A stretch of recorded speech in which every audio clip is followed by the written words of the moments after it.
I think we're definitely taking levels up to the number of episodes that we're bringing out, and also from the place that we're bringing the episodes out. I've been on the road. I've been in Bangalore, as you all know, and this is yet another episode from the city of Bengaluru. This time, I'm sitting down with Terry Phelan. That's how we know him, but I've also learned something that his actual name is Terence Phelan, and but I think we'll get familiar with Terry. Is that right? And I think to all the lovely listeners, welcome to the Totally Indian Football Show with me, your host Siju. And Terry, thank you so much for making this, coach. I know I've been at it since the time I first saw you in this trip, and thank you so much for finally giving time and for being on the show. Thank you very much for that lovely introduction, Terence Phelan. I haven't heard that for a long time. Last time I heard that, I think I was at school, but yes, that's my real name on my passport, Terence Michael Phelan. My short name is Terry, so, it makes it a little bit easier for people, but yeah, getting back to how I landed in India and where I've been in my career, it's been a journey. It's been a wonderful journey. It's had its ups and downs, and obviously we're going to talk about that. But obviously in Bangalore, the weather's a little bit like Europe at this present time. I don't know if it's Scotland, Wales, England or Ireland with that rain, but it's lovely, isn't it, to tell the truth? So yeah, here in Bangalore at South United Football Club. Now, Terry, I know probably my manners were not right, or I didn't start off well with not mentioning the fact that you're also a playing legend out there in English Premier League, and I think that's something we all know. So hence, I didn't want to bring that up. But just to name for people out there, if you don't know, you can Google it. But the top teams that he's played for are Chelsea, Manchester City, and Everton, and in the Premier League, and many others under the Championship League as well. But your first stint that you mentioned, that when I asked you off the record, that was Kerala Blasters, your first in Indian football, and you corrected me saying that no, you were here before for a project in Goa. Now that's been a long, right? Almost a decade, if I can say. 13 years. 13 years, yes, 13 years and counting, I must say. And currently you're at the role of technical director at South United Football Club, this amazing place that I keep coming every other day. And I think coach is fed up of seeing me. But I get the perks of doing the episode with him. But coach, your first stint when you came down for the project in Goa, how did that come about? And even if you don't want to share much about that, but I want to know what was going in your mind, and how much did you know about football in India that you probably said yes to that project? Well, it's a long time ago. I don't think I can remember that long back, but no, it come about. I'd always said to myself when I'd finished playing football, obviously in the EPL and the Championship, I played in America and all. I played at Charleston Battery in America for a few years. And then I moved down to New Zealand for 6 years as a football development manager, a head coach, a youth development manager and all, working in the schools, working in the local clubs, nurturing the talent down there, and obviously the coach education. I was there in New Zealand for 6 years.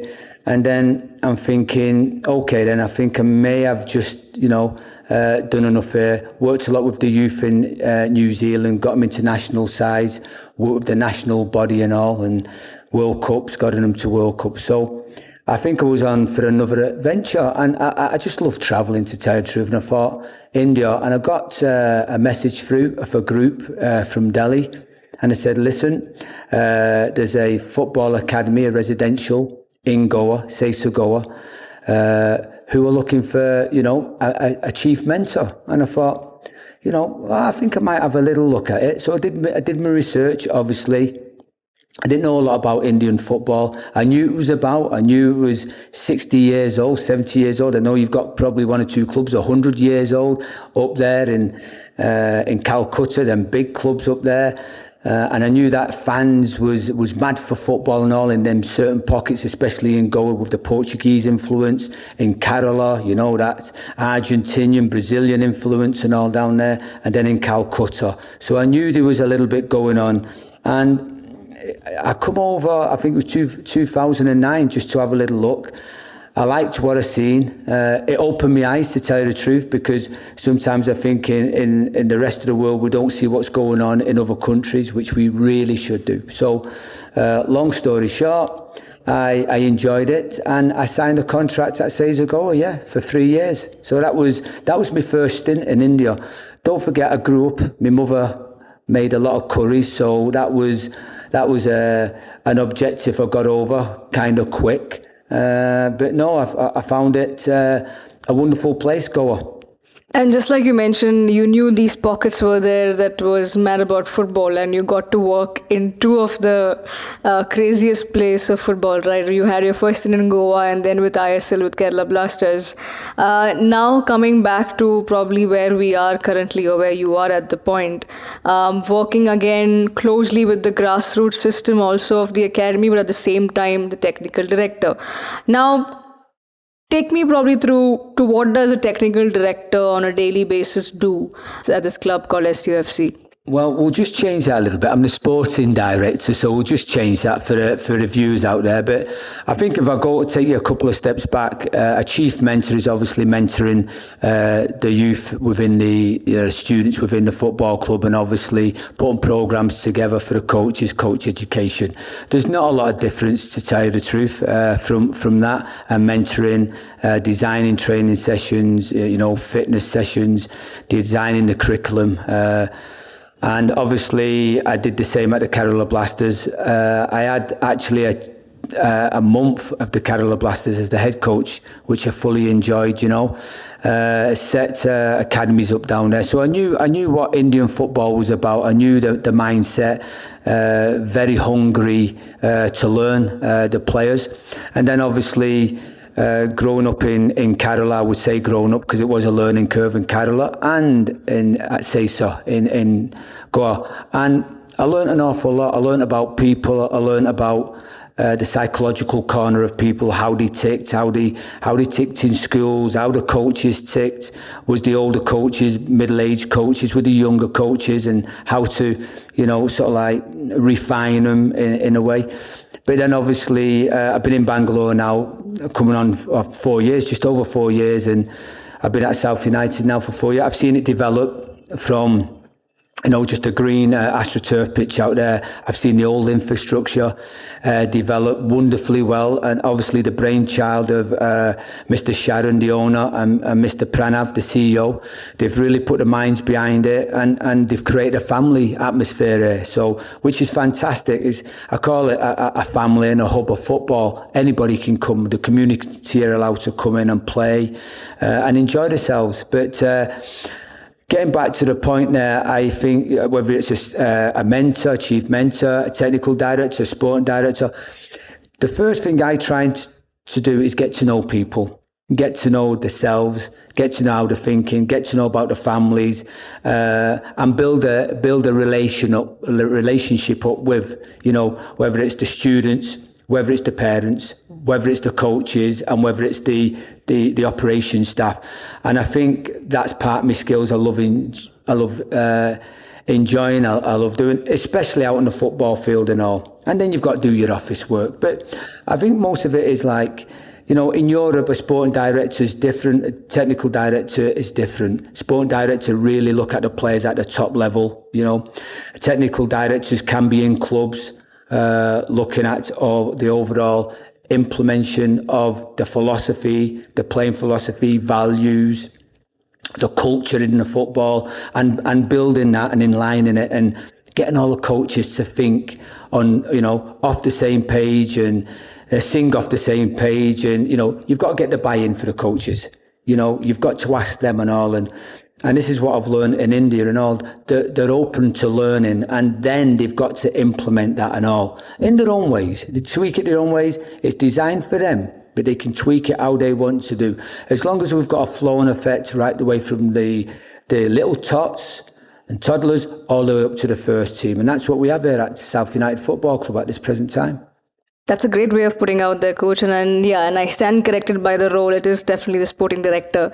But before I move on, I must also warn our audience that probably, like I said, that I'm on the road and I'm not in the studio. We are doing this in a space at SUFC, and you may hear some kind of noises. It's because we're sitting below a gym premise. But I'm sure editors have definitely taken care of that.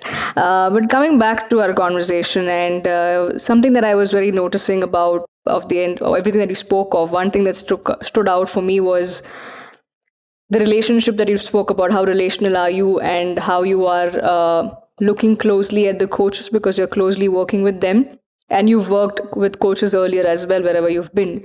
So if you can tell me, from the learnings that you've had, and you've interacted with so many other coaches, including at SUFC, how do you think, and where do you think coaches in India, as much as you interacted with them, where do we stand, and what do you think we probably have to also improve going ahead? Well, it's a good question, and I think we're only people, but we're all different types of people. We think differently. We look at the game differently, and it's trying to find out what these coaches think about the game. Are they learning about the game from grassroots right up, depending on which space they're in, you know? And I think a big insight what I've had, the coaches are willing to learn, you know, and you've got two parts to the coaches. You have the older coaches who maybe have been playing an awful long time. They've come out of football maybe through injury, or they've had their time and they're retiring, and then they want to find something to do. And I think I'll go into coaching. Maybe they've got their own little club, but they haven't been doing a lot of coaching there. And I think it's trying, like I said, it's getting their buy-in, what they're thinking and all, because it can't be all about me, because we all have different views. So the older coaches will have a different mindset, you know, and it's not changing the mindset, it's improving the mindset to different methodologies, ideologies, philosophies. Not saying we're going to change the culture in wherever they are, but the footballing culture, that's what we're trying to look at and improve. And that's the older coaches. Then you've got the middle of the road coaches who are playing and doing a little bit of coaching. You know, they're seeing two sides of the coin, which is difficult, because then when you have to go onto the field, somebody else is dictating to you and telling you what to do. But I think it's a great balance, if they can balance it, because they're getting a little bit of both, you know, depending on what their philosophy is. What is the philosophy? How do they want to play? How do they want to nurture? What type of program have they got? And then you've got the young coach who is just coming into it, who finds it exciting, who's maybe not as good on the playing side, but you know, believes himself as a coach. Now, when I say a coach, it could be anything. It could be refereeing, it could be a linesman, it could be strength and conditioning. We're all coaches in some way, and I think there's like three parts to that. But I think you've got to find your own space. You know, what you feel you're good at. You know, whether it's in the program where it's probably 2 years to 7 years, maybe 8 years to 12 years, and maybe 12 years to 16 to open age. Or if you want to be a head coach, they all have different mindsets. They all have different problems. They all create different problems. You know, at the bottom end, you're nurturing. You're guiding. It's called guiding discovery. You're nurturing the coaches to nurture the students. You know, it's not all about winning there. Yeah, the students will want to win. The coaches will want to win. But it's finding a way to win in the long term, you know, not in the short term. And if we can do that, and the coaches can think about that, then we have got a wonderful array of coaches in India. Coaching licenses are being taken now. Coaches are getting more involved in it. And I think this boils down to maybe the ISL, the I-League, the national sides are doing well. And the culture now is improving a lot. And I mean footballing culture. I don't mean any other type of culture. I mean, I'm from Ireland and England. I'm not going to come in and change anybody's culture. We can improve the footballing culture. And that's what we try to do with the coaches, and, you know, learn them a little bit more what's in the rest of the world. It could be like strength and conditioning, sports science, medicine, you know, injury prevention, how to design a program. And that's the type of real spaces we try and get the coaches into, and free thinking and all, because it's not all about the sporting director, the technical director, the head of youth development. We've got to get the coaches free thinking and not being sort of like dormant, being free thinking, having that lovely flow, no matter who you're working with. And I think it's on the rise now. It's on the rise, and I just try and use my influences as a family. You know, with love, respect, being honourable to them, and being noble to the coaches, because I said they're only people who are going to make mistakes. I'd rather coaches make mistakes than not tell me at all. And I see the mistakes, and then we can sit down with them one-on-one, and we can find out what they're thinking, why they're thinking it. Because like I said, it's not all about us at the top, it's about them at the bottom, because they're the ones who really do the hard work. Now let's talk about you being almost 4 years and counting in Bangalore, right? And Bengaluru has been, and I've been talking to a few people from the city who've actively been part of the footballing system. So how do you think is Bangalore now becoming, another pocket and hub for football in India? And we recently saw the national team play and we saw the buzz, we all were part of it. But with the inception of Bengaluru FC success and then adding on different things and the state association also being very serious in things, when you see all of that, how encouraged do you feel, to take SUFC also to upscale and help in the growth of Bangalore football? Perfectly spoken. I think Bangalore football at this present time is on the rise. You look at the grassroots participation with the students. It's outreaching cricket at this present time. And not just in Bangalore, but all over India. There's a real buzz about it. The modern families are really looking at it for the health and well-being of the children, for the fun, the love of the sport and all. And I see great strides being made from the local football association. They are trying to implement one or two projects now. You've got private providers and all bringing tournaments into the state, which is fantastic. And plus, you've got one of the strongest super divisions in India, which obviously South United Football Club are playing in. We won the A division last season. Now we're in the super division. Obviously, pre-COVID, we was in the super division there, but obviously because of COVID, I think people had to reset their schedules and reset their minds and reset their lives again. But we've got a wonderful space here, with it right in the middle of the city, where, like I said earlier, anybody can come and play and get to know about South United Football Club. What does it mean to them?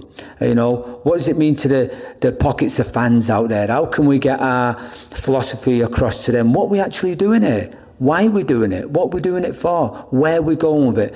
Well, we're on a long-term project here, obviously. If we can cement ourselves in the Super Division for maybe 3 years and then build on that, and then get into the I-League divisions, and then obviously maybe into the ISL. That's long term, and I think everybody here is on board with it, from the owners, from the CEO, from the coaches, from obviously the operations staff, and obviously myself pushing everything forward. And you can go anywhere in Bangalore now, and there's private five-a-side pitches popping up all over. So that must tell you something. That must tell you that there's new academies setting up. There's new clubs setting up. As long as it's not just for the short term, it's got to be the long term, because then we let the students down, we let the parents down, then they fall out of love with football. So that's what we've got to keep on doing. We've got to keep implementing new strategies and new thinking around especially the grassroots side of the game. Because if we haven't got grassroots, if we haven't got parents, we don't have the top spectrum. Also, now we see often Indian football, even the clubs at the highest level that plays in ISL and the other leagues, something that we don't often see is how a club kind of has their own infrastructure with regards to the ground, with regards to their own training sessions, set up a gym and all the other facilities that come with it.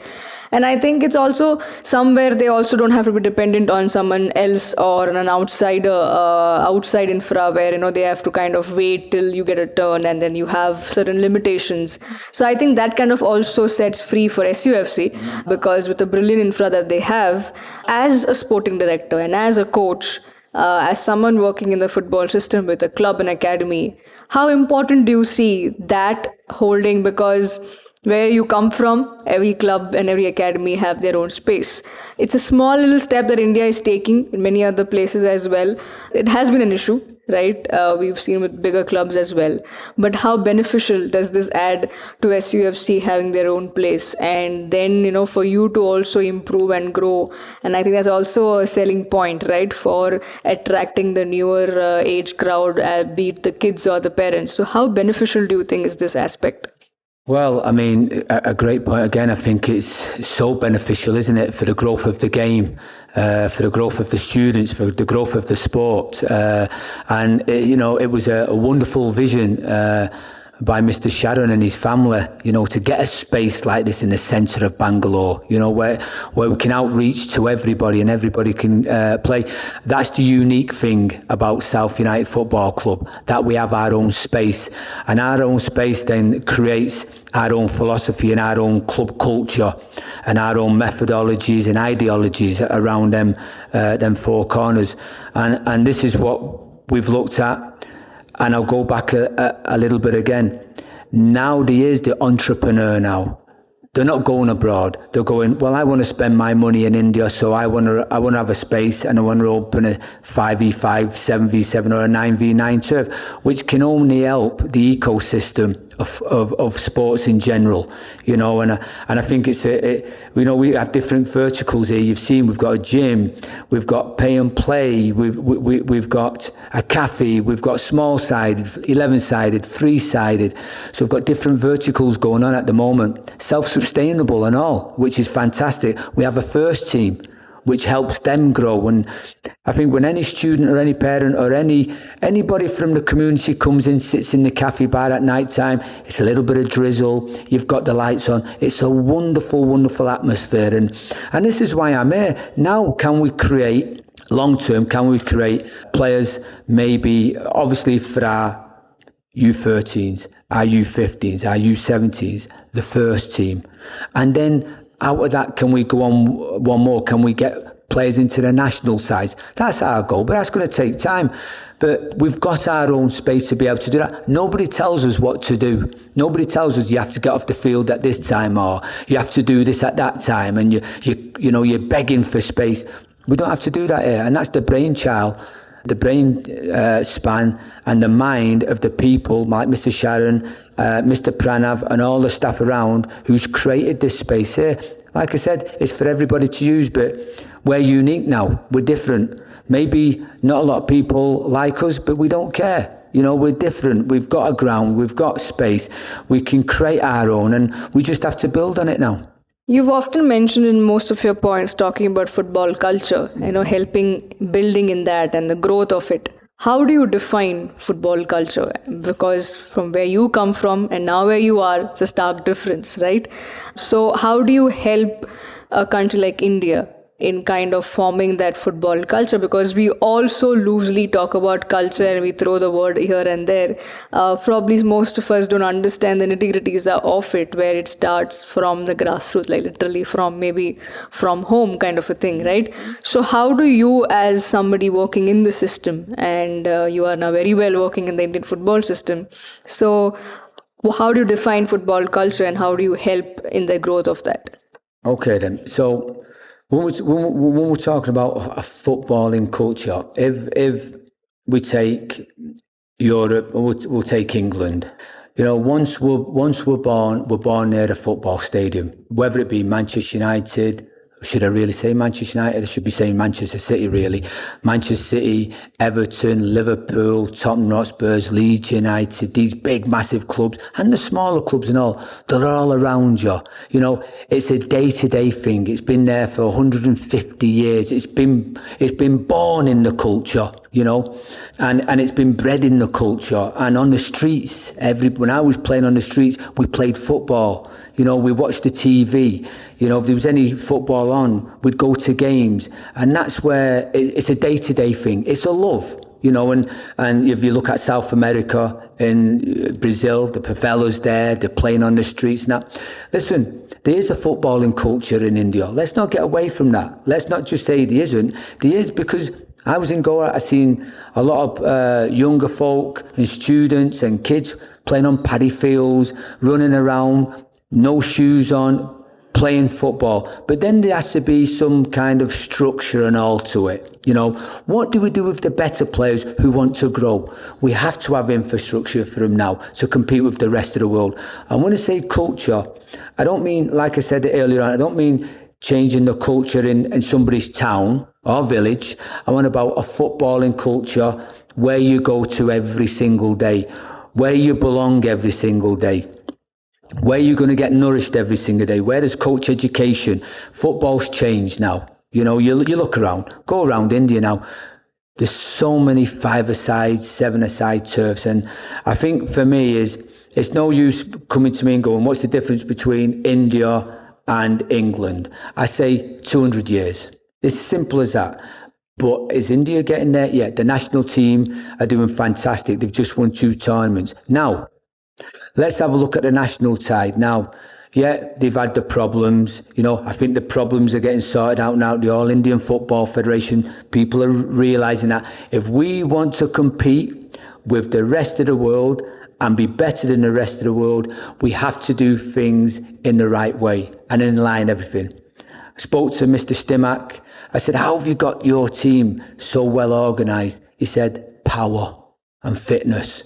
And I think there's a culture change in sports.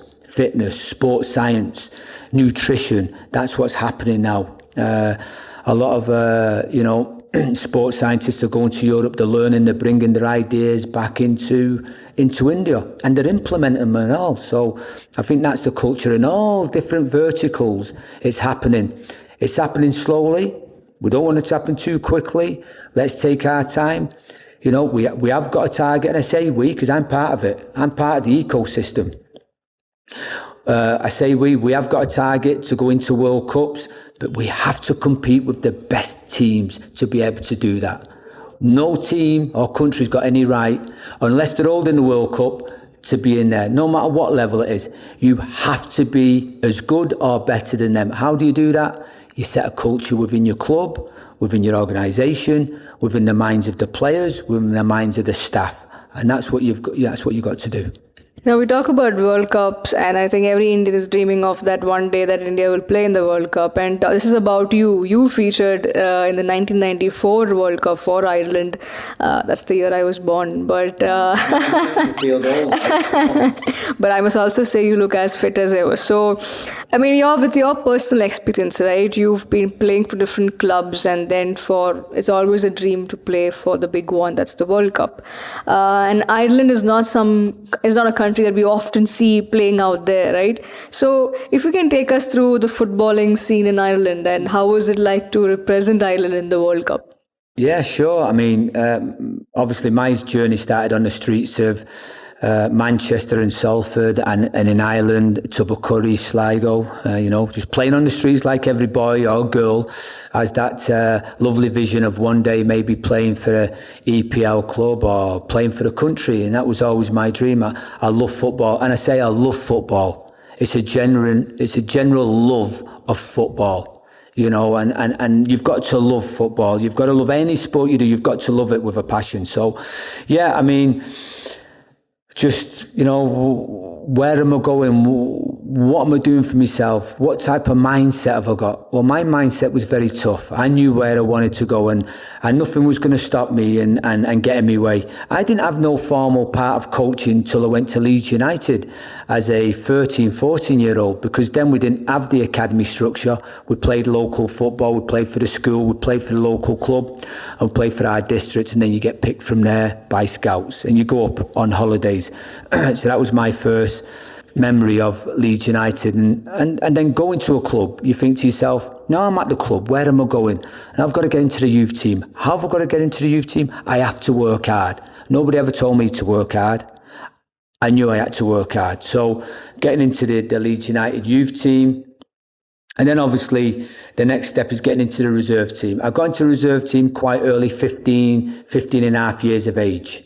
So that tells you something. And it wasn't easy, but you're around international players who are learning you. You're seeing them every day, And this is what we've got at South United. We've got the students seeing the first team players around. And once they start playing, it'll be fantastic for them. And then obviously the first team is the next step. How do I get in the first team? Well, I've got to keep my feet on the ground. My mindset has got to be super strong. I've got to think outside the box. How am I going to get better? How is Terry Phelan going to get better? Okay, then do your own stuff and all in your own spare time. And that's what I did. I got in the first team.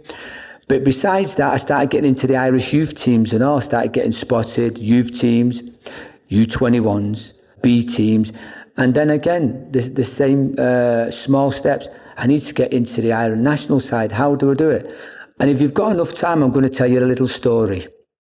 The story went like this. It went, a phone call come through and I was at Wimbledon. And Wimbledon players always used to play pranks on you. Used to phone you up and it'd be a Wimbledon player saying they're a newspaper journalist or reporter, or it was the Queen of England or somebody like that. God bless her soul. And, you know, I get a call one Monday morning or Sunday night, I think it was, and it was, Mr. Phelan, you've got to be on the plane to Ireland, Dublin, tomorrow morning, because you're in the national side.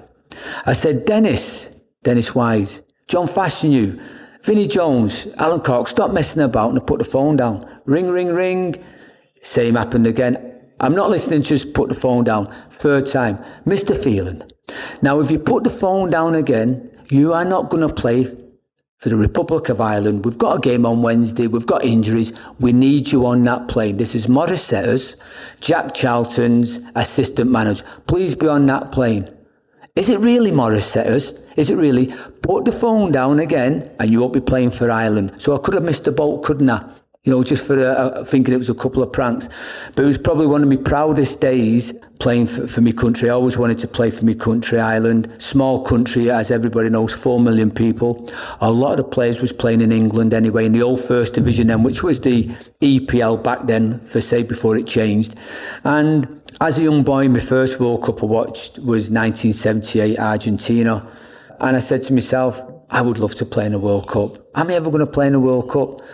But you have to have dreams. And obviously, one we dreamt with Northern Ireland, and Northern Ireland, we knew we was on the plane to the USA 1994 World Cup. But I still had to work hard for my club, you know, because they was paying me wages. So my first thought was, if I keep working hard for my club, I'll have a starting place in the World Cup. And yeah, it was a fantastic journey, and played in FA Cup finals, which we all want to do, the oldest competition in the world. So, yeah, it was a fantastic journey, and it's great memories, and I've met some wonderful people all over the world. I think thanks for sharing that story. I think that just probably lit up everyone who's listening to this. Now, coming back to the final concluding question is, we're at SUFC. SUFC is making all the right noises in Bangalore, across India. How and what do we expect from the club in the coming years? If you talking about it from the sporting director's point of view, what can we expect? Well, we've achieved an awful lot in the 5 years we've been in Bangalore. We're building this wonderful infrastructure here. But it's small baby steps for us. We're in no rush, you know. We're in no rush to get into the I-League divisions. That'll happen with the surplus of players we've got, the coaching staff we've got. Obviously, the owner knows where he wants to go, Mr. Sharon. The CEO knows where he wants to go, Mr. Pranav. They know that, you know, a lot of money can be spent on something which doesn't really mature. We want it to mature slowly here. We want to build a different mindset, a culture again, and it starts at the bottom. We want players, fans to love SUFC, and that's what we're trying to implement. We've done it one way. Now we've got to do it on the football field, and I think we can do it on the football field, but it's small steps. Yeah, what's our vision? We want to get in the ISL. Yeah, what's our vision? We want players from SUFC playing in the national team. Yeah, what's our vision? We want players to be sold abroad. There are verticals, there are long-term verticals. It doesn't happen overnight. And we know it doesn't happen overnight. There's always change in football. You know, there's always one person going out and one person coming in. But the club will they'll never change the way they want to go. They'll always keep improving, but it's small little steps. And I keep saying to everybody, you know, Rome wasn't built in a day. It's the same old cliche. It's the same here. You know, it took time, it took effort, it took sweat, blood, tears to get where we are now. And we're going to just keep rising slowly, because we've got the infrastructure to do that. But it then boils down to our wonderful group of professional players we've got playing in the Super Division. I'm not putting pressure on them. They'll go out there. The coaching staff have been wonderful. We've got a great medical team and all. And we'll go from strength to strength. And hopefully I'm here long term to see that, because I do want to see, Indian football competing with the rest of the world. And that's why I'm here. And it's not a long way away. It's just people having that open mind and believing, like I believed I could play in the World Cup, FA Cup finals. And don't forget, I was one of the dearest fullbacks in the world that got sold for £2.5 million.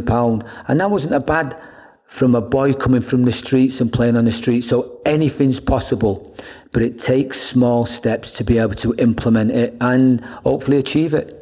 Well, Coach Terry Phelan, this was a wonderful one, and I wish you nothing but the best. And hopefully, we see those small steps grow into the bigger buildings and bigger infrastructure and bigger towers of success for SUFC. Thank you so much for spending this afternoon, and it was a lovely chat. Hope you enjoyed, and thank you once again.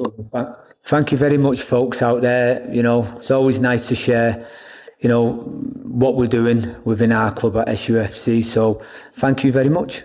To all the lovely listeners, hope you enjoyed this conversation. That was Coach Terry Phelan from SUFC. This is me signing off from the Totally Indian Football Show. You know where our podcast is available. It's available on all the leading audio platforms. So do follow and subscribe and stay tuned for the upcoming episodes. Thank you very much.